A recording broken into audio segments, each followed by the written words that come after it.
Hey guys, Chris Dorr here from Tennessee Gun Owners, and I just want to give you guys kind of an update on what's been a very busy last couple of days here at the Capitol, on Capitol Hill, as they say here in downtown Nashville.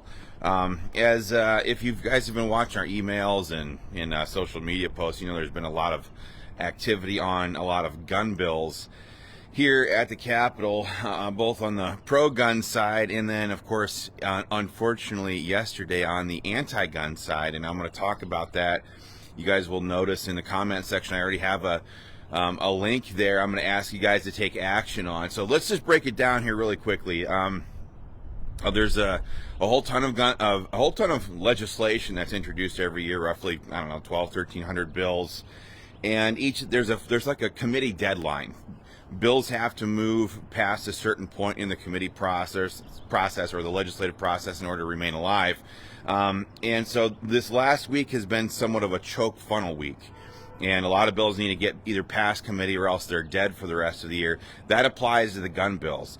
So for the last couple of days, a whole bunch of gun legislation has been moving through this committee process. And one of the nasty things that happened yesterday, and I'm going to call your attention to this right now and ask you to take action on this, is a bill called House Bill 947. This is a bill by a legislator who lost her son in a tragic shooting, and she has made it her mission in life to come up here as a state representative to pass more legislation that won't save a single life, won't stop a single violent criminal, but it will have a deadly impact on those of us who carry firearms every day to defend ourselves in case we ever, God forbid, got into a situation like that. So here's what the bill does. It's House Bill 947, I believe.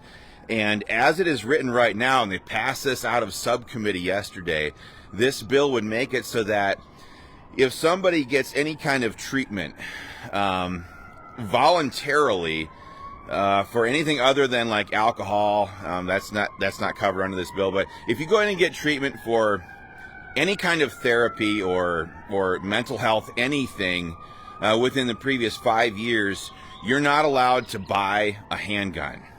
You are prohibited from that. You cannot. What's more, a friend of yours is not allowed to loan you one at the shooting range. The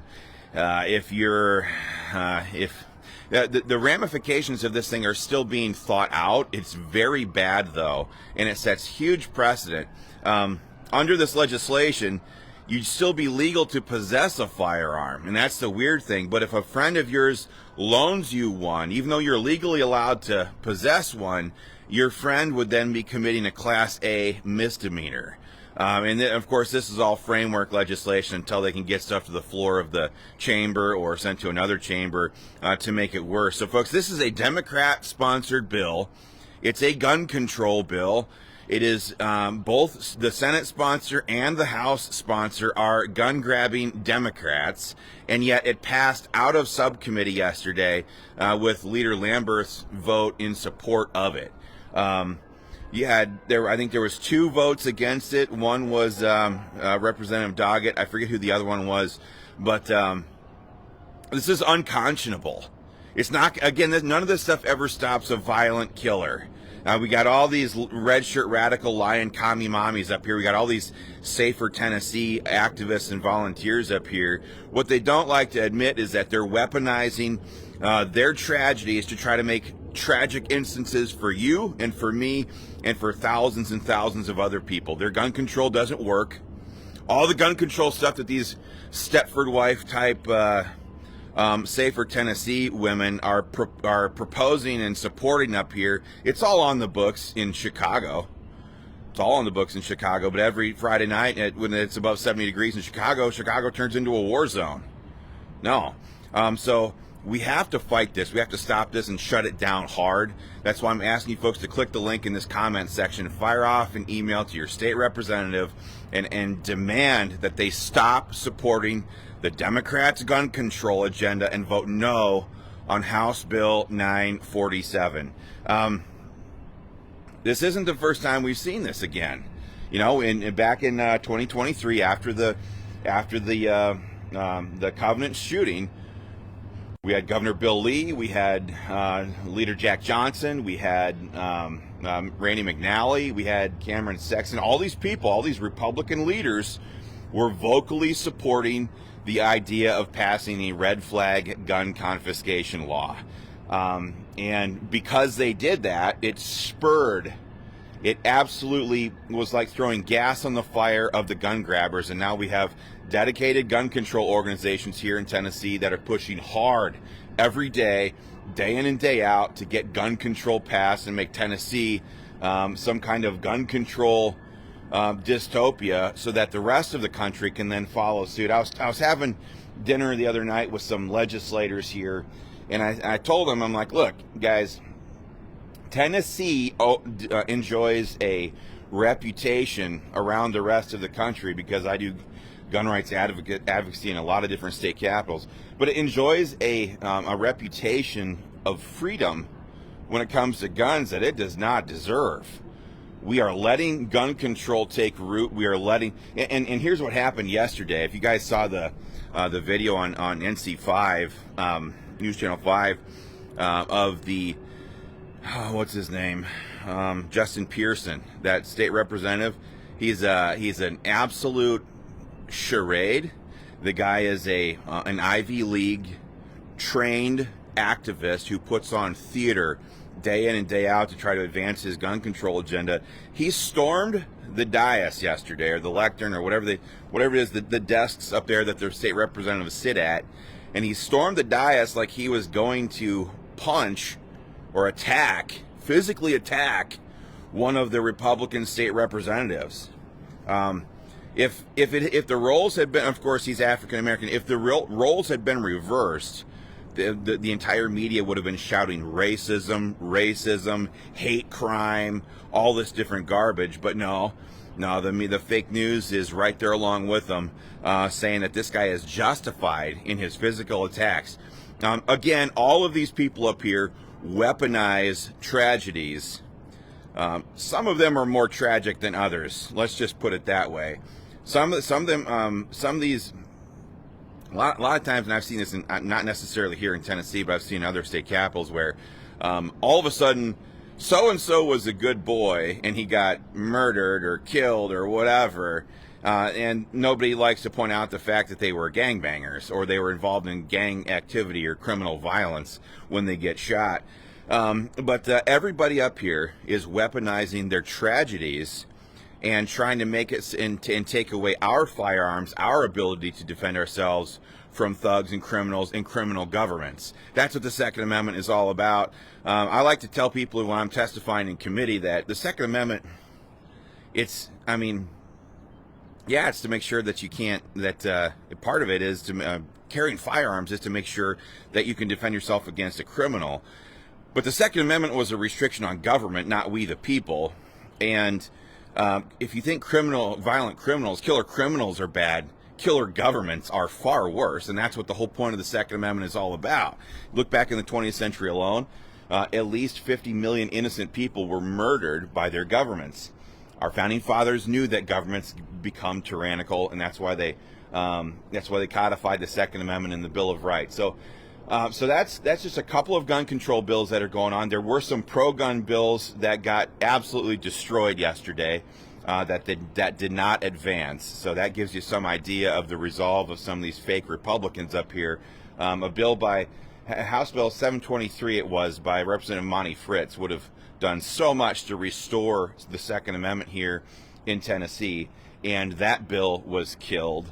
Another good bill by Representative Kip Capley did advance, and that is enhanced stand your ground protections extending to property rights in some cases. What happened after the hurricane last year was that people were forced to stand idly by while all of their entire belongings were looted, and they weren't allowed to just stand there with a firearm and say, no, you're not going to take our stuff.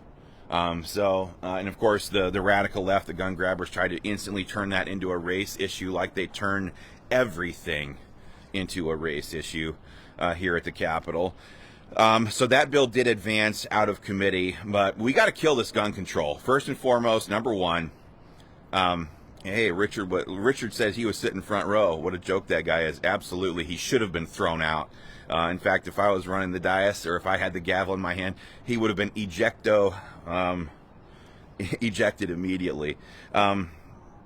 But object number one, always, for any gun rights organization is to make sure the gun control bills die. So before we start considering passing these pro-gun bills, a gun control bill just passed out of subcommittee yesterday, House Bill 947. Richard must have been sitting there when it happened.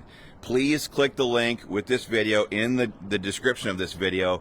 Fire off an email to your state representative and say, don't let this bill pass any further. Don't let it get to the full committee vote. Don't take a guilt vote because you feel guilty somehow and send it over to the Senate and hope that they kill it there. That's ridiculous. You need to kill it now. Kill it in committee. If it comes up for a vote, vote no and shoot that crap down.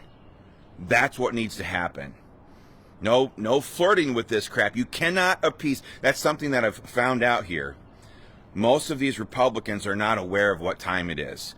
You cannot appease these radical left Democrat gun grabbers, and you certainly cannot appease their friends in the fake news media. Cannot happen. And these red shirt radical lying commie mommies that are walking around here, it's just a matter of time before they show up with gauges in their noses and purple hair. These people they cannot be satiated. Their desire to punish everybody is unquenchable. So we need to stop trying to placate them, vote this stuff down, stop flirting with it, stop letting it breathe oxygen here in the Capitol. So that's kind of where we are. It's been a heck of a couple days here, my goodness. But we need to take action. These people need to start hearing from their grassroots.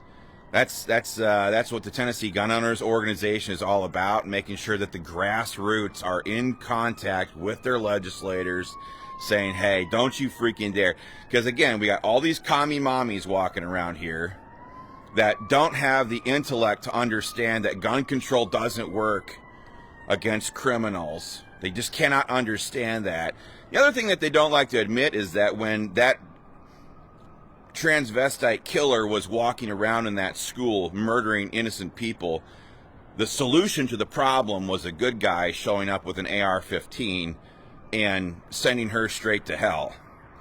So they can't wrap their minds around that. Apparently they don't understand it. They don't want to understand that. They only want to punish the rest of this culture, the rest of this state, and try to get gun control passed. So that's where we're at right now, folks. Thanks a lot for watching. Please share this video with everybody you know. Click that link in the comment section and tell your state representatives, don't you freaking dare. I want you to vote no on House Bill 947. Folks, I'll be back with more later. Until then, stay free. We'll see you.